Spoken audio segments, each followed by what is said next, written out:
What's the uniqueness of a third meeting in the season with an opponent as familiar as Iowa is? Yeah, first of all, I was so impressed with that game last night, really both games, and watching the Clemson game as well, just for how they really went out and got out to fast starts and controlled tempo in those games. And that's a really potent, powerful Florida team. And, the way Iowa played with their physicality was very, very impressive.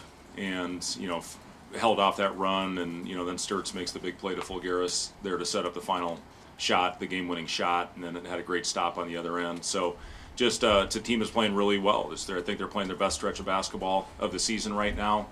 And, we're going to have a great couple days of preparation to get ourselves ready. We put the game plan in today. We're still waiting on our flight time, but most likely we'll practice here tomorrow morning and then make the flight down to Houston, and just need to go out there and execute. This is a huge game for us. Their pressure, the way they guard defensively, they put you in really difficult positions offensively, with the way they move the ball, and Sturtz being one of the most dangerous players in the country, the way Koch is shooting the ball, 56%, 18 to 32 in his last 5 games, and Banks was terrific last night. All their guys, Combs obviously had a big game against us in our place on senior night. So it's two teams I think that are playing good basketball right now, and should be an exciting game on Thursday night. What do you emphasize? What do you point to from the first 2 games against Iowa? Well, sure. There's a lot you can learn from those games, both of them, and it's all about making the necessary adjustments and trying to go out there and execute your game plan to the best of your abilities. And again, this team, they're really hot. They're a hot team, and I was so impressed with their NCAA games, with the way that they went out there and played and executed, and just played really flawless basketball. So we're going to have to be on point. And listen, our first 2 games were highly competitive, emotional games, and it's going to be like that again on Thursday. It's not just you. It's not just Iowa. 6 Big Ten teams in the Sweet 16 this year. What does that say about the depth of the conference and just how tough it is? Yeah, and with Bilodeau playing maybe 7, with being as important a player as any for UCLA. But yeah, it does. It speaks, I think, to the depth of the league, the talent in the league, the coaching in the league. It was like that all year. It's an absolute grind to get through this schedule, and it's awesome to see 3 of the 4 teams in Houston are going to be Big Ten teams, and it's exciting to see what is ahead here, for the potential for what could be in the Final Four this year. Do you feel like you have to say anything or watch emotional stuff, just given with how much extra stakes this matchup will have? We watched some cleanup stuff from the Vanderbilt game today, and there was a few times I thought we got a little out of sorts, myself included.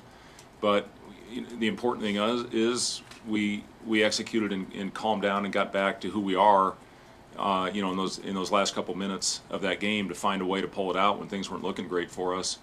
And that's what this time of year is all about. We've talked a lot about handling adversity and being able to go out and stay emotionally stable in high pressure situations.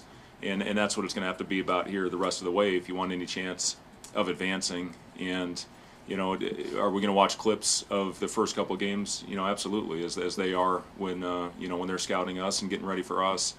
And again, then it's about going out there and executing on the floor. We can't simulate everything that Iowa does, but we're going to do the best we can, and try to go out there and do and execute the game plan to the best of our abilities. Is there anything that's different about Iowa from, I guess, 2 weeks ago? No, I don't think so. They've added some more wrinkles. They're running a couple new sets in their offense, and listen. You get more offensive rebounds in Florida. That is impressive. They out rebound Clemson by 15, and what they did last night on the glass was just absolutely incredible with that team, with what Florida does with their size and physicality. So again, they're playing the best basketball they have all year, and we're gonna have to play our best game of the season. Sturtz is obviously always a priority, but with the amount of attention you guys paid on in that senior day matchup, and then the way guys like Koch and the other role players were able to step up, how much do you kind of balance that with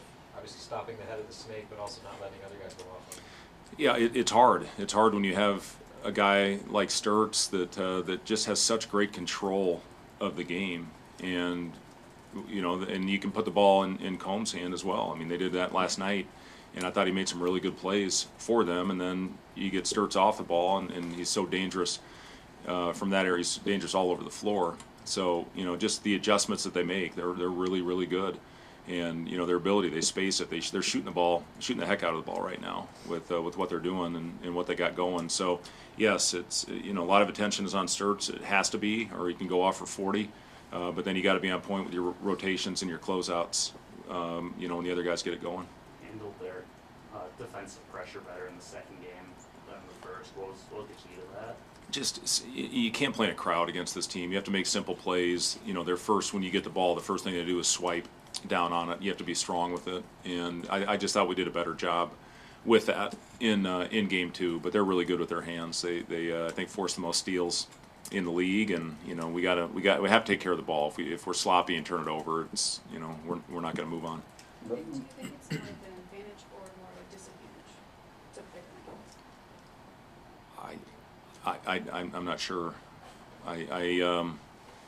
Again, I know it's going to be a hell of a basketball game, and you got two teams that are playing pretty well right now. So I think it's going to be a great game, good for the game of basketball. At the end of that Vanderbilt game, switch to the zone. Are you able to just go into what those conversations are like with Nate to make a decision like that? Yeah, Nate asked, he said, "What do you think? What do you think about the 1-3-1?" And I was a little hesitant at first, just because they were hitting everything, but we had to do something to change up their rhythm, and it was a great suggestion by Nate, and I signed off on it, and we went out there, and I thought that we did a good job changing the pace of it at a time where we really needed it. They had it going. They had it going from all over the place, and being able to switch up on that. We haven't run much of it, and at a pretty critical time of the season, I thought our guys did a great job of executing on the fly when we made that adjustment. How much do you practice that? I mean, we practice it. We practice it a lot, and just for exactly that reason. Just for we've been really good man-to-man defensive team all year. When you look at our defensive efficiency, but when a team has it going like that, you have to do something to switch the rhythm up. Jared was pretty emotional after the game. Just how cool is it for him to be going home and experiencing this in Houston? Yeah, I'm excited for Jared. He didn't play, and he was as emotional as anybody was. Kendall, it's the same way. That's the thing about this group that's been so special, is just how everybody's accepted roles, even if it's not the role maybe they envisioned playing. And I'm just so impressed with everything that Kendall has done, and Jared. Now Jared gets to go home. I think he's got everybody's tickets already. So yeah, it's exciting when you get to go in your home city on in an event like this, with 16 teams left playing in the country, and to get to play in front of your family and friends. Hey, for Braden, I mean, he's obviously had some big games and big moments over the course of the season, but to make that shot in that stage, what can that do for his development? Yeah, listen, when you make a play like that, that's going to be remembered forever for Nebraska fans, it can do wonders for your confidence. And he went through a little bit of a struggle. A lot of it happened after the injury, but he's got that swagger back. He's got that fearless, fragger back that we all need and that we all love. Even the game, I think he was 2 for 10 from 3. I loved it. I loved that he was able to squeeze off 10 threes, and he had a big one in the game the other night, and then making that play at the end. I thought, first of all, with Price, just making the unselfish play coming down. That we talked about it after the game. Do you call timeout? Do you let him go? We had a little bit of an advantage because I think Nickel stumbled a little bit, and then Braden did the rest. He got it and went in and had a great finish there. And then you saw, you just see the confidence that kid and the swagger that he can play with. We need that. I talked about that. We need that guy that is going to go out there and play with an edge, and Braden has provided that for this team. Coach Mack announced his retirement today. I know you're close with him. Just thoughts on. Yeah, first of all, congratulations to Greg. Without Greg, I'm not in this business, and I don't know if I should thank him for that or be pissed off at him. But no, Greg is a friend. He's been a friend for a long time. Even going back to days where I was in the front office with the Timberwolves, I would always go down and watch his practices and do scouting. I would go to Hilton and watch games in the Big 12. And really developed a relationship with him there. And we've been on coaches' trips. Carol and Teresa are really good friends. And, I've been on golf trips with Mac. And he's just as good a basketball coach as he is. He's a better person. And people see, the competitiveness and, how you want to go out there and win every battle. But at the end of the day, this is a small fraternity, this coaching profession.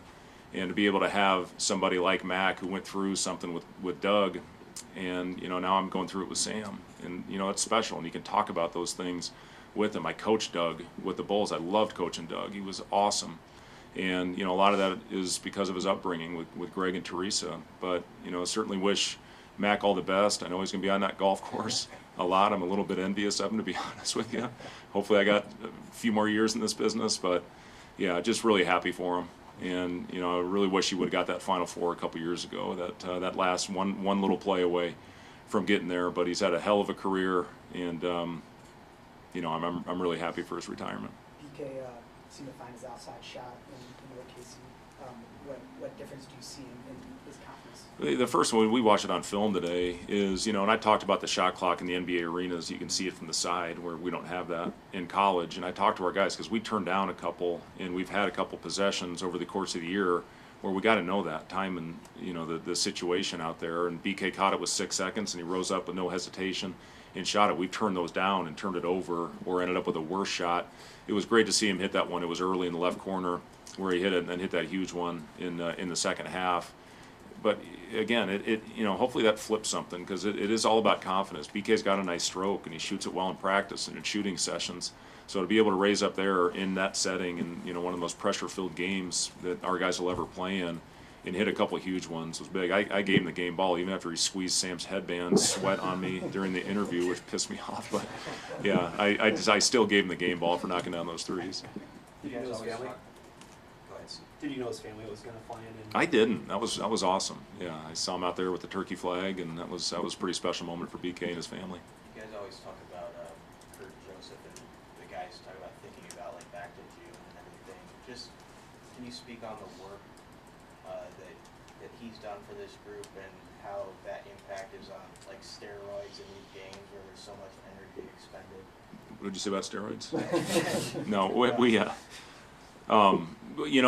for Kurt he's the best I've ever been around, and I've been around some great ones at all different levels with the NBA and, certainly with different things at this level. And Kurt just brings such a unique perspective. He does a lot of mindful training with our guys as well, and yoga sessions, and they do meditation. When we have a long day, instead of letting them just sit around the rooms for 4 or 5 hours between your shoot around and your pregame meal, we'll have them go do a meditation session in a flush session with Kurt, just to make sure their minds are right, they're not getting sluggish in their rooms. And our guys have really bought into that.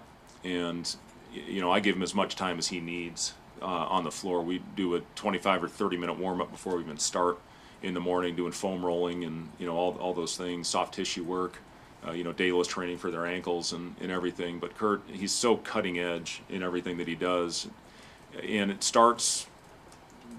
We don't ramp him up right away, and the plan that we have with Matt Tomei, our sports scientist, with Andrew McCabe, our trainer, everybody's in this. There's no mixed messages. It's the same message going from the everybody in the program, especially when it comes to your medical staff like that. It's very important that those guys are in synergy. And that, you've seen us, I think, win games this year, and we didn't have a lot of rest, and that was a high-paced, energetic game the other night, and our guys had to have that mentality and conditioning to help them fight through those moments, to help us get that big win there at the end. I know you're locked in on Iowa. Do you feel any of the excitement, anticipation for Sweet 16? I'm excited that we're still competing and we're still playing. And now comes the anxiety of who we're playing and how we're going to get a game plan in a short amount of time to go out there, and then the trust in your players to go out and execute it. But listen, this is what you prepare yourself for. I think every team that we lost to is still playing, with the exception of UCLA. And our guys, it's next assignment. It's next assignment mentality. You guys know I asked the question, are you satisfied? They're not. We had a good film session today. We learned from a couple mistakes in the Vanderbilt game on both sides of the ball, and then we went out and had a good spirited practice today, and we're going to need another one tomorrow. That's the next assignment. We're not looking quite yet at the game. It's about practice tomorrow, and then it's going to be about the film session when we get in, and then it's going to be about practice in the arena the next day. We get 90 minutes. I think 20 of it's with media, and then we got to get locked in. But I even said it more than ever now. You know, we talk about walls up and talk about limiting distractions and laser focus. Now more than ever, because there's more attention. And if you get caught up in it, you're not going to be ready to play. And so far, our guys have done a good job with that, but it's going to have to be even better on going into this game on Thursday. After the game Saturday, the players and everyone just made the lap around. Have you ever seen and been involved in a celebration like that? Not a neutral site game. It's pretty rare that you got the whole, you know, pretty much the whole bowl besides that one section of Vanderbilt fans. But you know, it's what made that event so unforgettable for so many people. And we haven't had even more people jumping in the canal after the game. But you know, to be able to, yes, for our guys to go around and I think show the love to the fans, because there's no doubt they had a huge impact on us winning those two games, just with the energy, how charged up it was, and it was really, really fun to be a part of that. And again, the Husker fans are going to remember that forever. How do you keep your heart rate down in games like that? Well, I take a beta blocker. That helps. That's probably more than anything. Because I forgot it one time. My heart was skipping around all over the place. So if I don't take my meds, I'm in trouble. But yeah, that's it, Amy. I take a beta blocker. I think that's illegal in the PGA, but I've got a condition that allows me to do that. Anything else for Coach? Thank you, guys.